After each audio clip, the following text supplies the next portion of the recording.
পেটের চামড়া থাকবে না, তাল বাহানা করিস না, পেটের চামড়া থাকবে না, পাবি পাবির অ্যাকশন, কর্মকর্তার অ্যাকশন, কর্মচারীর অ্যাকশন, পাবনাবাসীর অ্যাকশন, সারা বাংলার অ্যাকশন, প্রজ্ঞাপন জারি করো।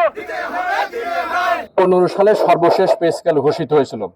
তখনকার দেশের দ্রব্যমূল্য সহ সামগ্রিক পরিস্থিতির প্রেক্ষিতে গত 11 বছরে দ্রব্যমূল্যের কি অবস্থা দাঁড়িয়েছে, জীবনযাত্রার কি অবস্থা, আমাদের সংসার চালানো সত্যিকার অর্থেই দুর্বিষহ জীবনযাপন। কয়েকদিন আগে পে কমিশন রিপোর্ট জমা দেওয়ার সাথে সাথেই আপনি দেখেন যে দ্রব্যমূল্যের দাম বেড়ে গেল। এখন প্রতি যে রোজা আসতেছে, রোজার সংবাদপত্রেই লেখা হচ্ছে ও দ্রব্যমূল্যের বাজারে অগ্নিমূল্য আগুনের মতো মূল্য।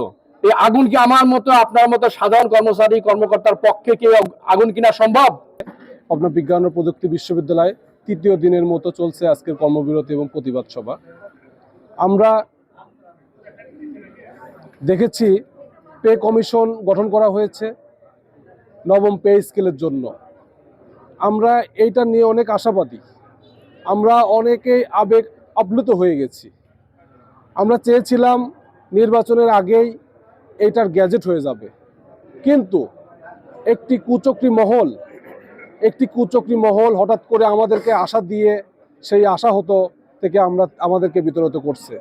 আমার কথা যে এখন যত সময় যাচ্ছে তত আন্দোলনটা আরো হলে কঠোর হচ্ছে। সারা বাংলাদেশে একযোগে একইভাবে আমাদের ঐক্য গড়ে তুলতে হবে। অবশ্যই এটা আমাদের প্রাণের দাবি, এটা আমাদের হচ্ছে হক, এটা আমাদের আদায়। তো এখন ব্যাপার হচ্ছে আমরা কোনো ভিক্ষাবৃত্তি করছি না।